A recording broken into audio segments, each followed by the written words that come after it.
Happy birthday to me. Okay, so Barnes & Noble had a sale. You already know I went. I bought 8 books. I'm going to show you all of them. Okay, first, this one came with this cute little bookmark. I bought One Last Stop. So basically this is about a 23-year-old who moves to New York and falls in love. And I can't wait. It's an LGBTQ book. This says, One Last Stop, Casey McQuestion. Found family romance, best cast of supporting characters, time travel, and pancakes. Fave book of 2021.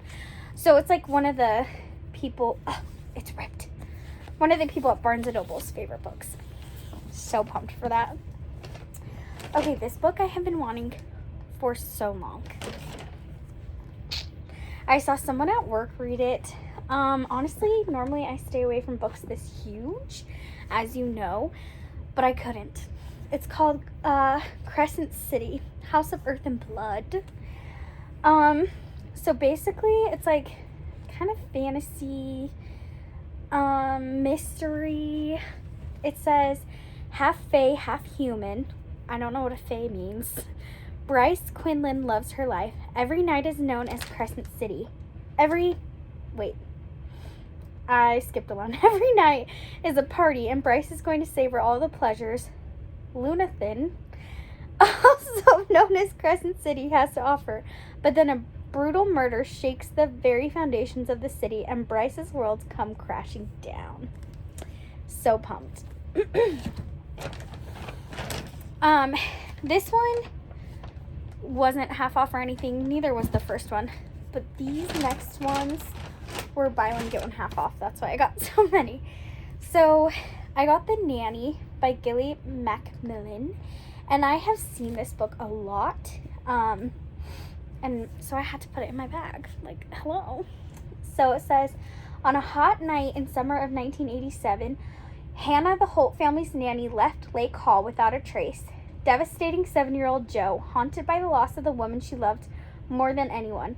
Jo grew up blaming her beautiful, aristocratic mother, Virginia.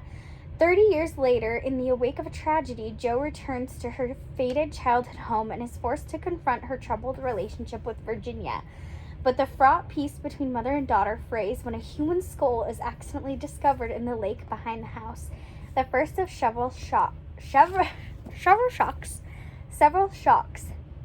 that rock the estate. Suddenly, Jo finds herself questioning everything and learns one by one that her childhood recollections may not be what they seem. Super pumped for this. Cannot wait. Also, if you're watching this, no you didn't. And if you know my husband, no you don't. And you're not going to tell him that I spent this much money at Barnes & Noble. Or I will block you. Okay, so buy one, get one half off. The Once and Future Witches. Literally, I literally read the first part and was like, I'm buying it. In 1893, there's no such thing as witches. There used to be in the wild, dark days before the burnings began. But now witching is nothing but tidy charms and nursery rhymes. If the modern woman wants any measure of power, she must find it at the ballot box. Just super pumped. There's more than that. Oh, and it's by Alex E. Harrow. This is national best-selling author. So pretty cool. Also, can we just talk about the aesthetic of this book? Because I love it. Super pumped for that. Okay. So, I got The Woman Outside My Door by Rachel Ryan. This gives me very Woman in the Window vibes. And I didn't read. I have Woman in the Window. I haven't read it yet. But I did watch the movie. And it was great. So this is basically a woman and her son has an imaginary friend, and she's like, oh, it's fine, and then she's like, something's off.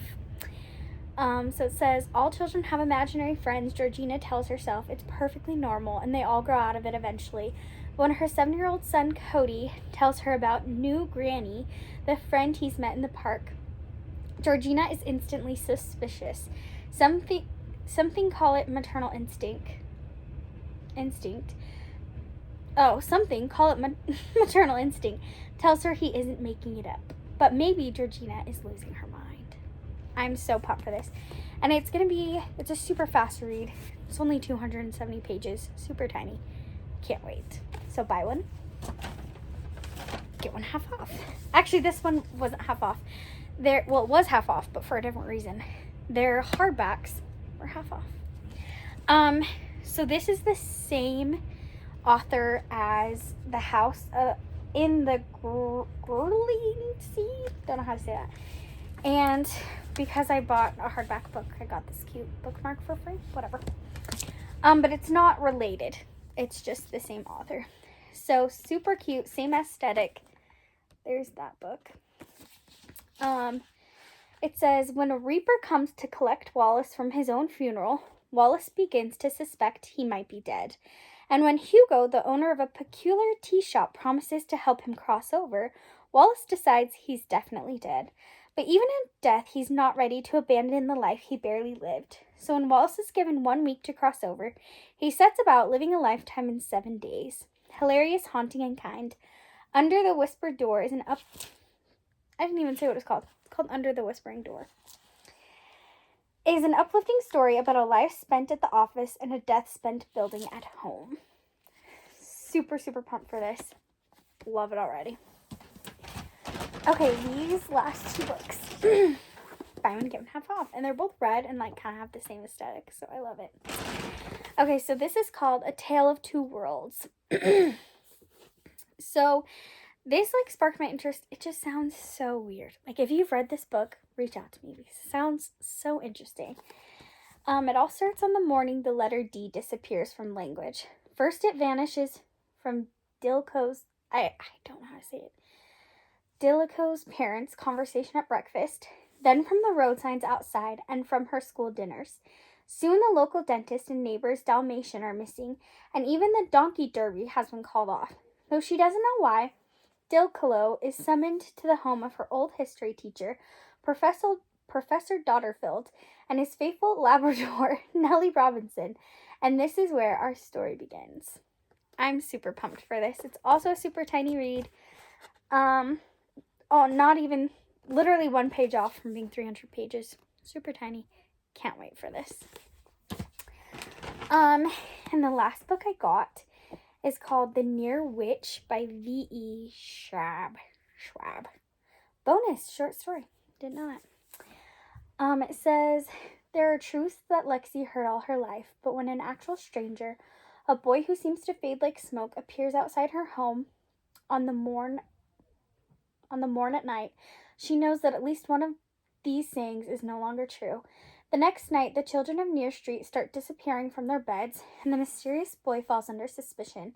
As the hunt for children intensifies, so does Lexi's need to know about the witch that just might be more than a bedtime story, and about the history of this nameless boy. So excited. Barnes & Noble is my happy place. I literally walked in there and I just felt literally therapeutic stress off of me. So I'm super pumped. I'm starting to make reading goals for 2022, and I don't really know what they are yet, but I'd love to hear your reading goals. If you went to this Barnes & Noble sale, I would love to hear what you got. Honestly, I think the buy one, get one 50% off is always going on, but I know it was super big today because the hardbacks were 50% off. So if you went, let me know, and happy birthday to me, and Merry Christmas. Very late Christmas. And thanks for watching. Make sure to like and subscribe.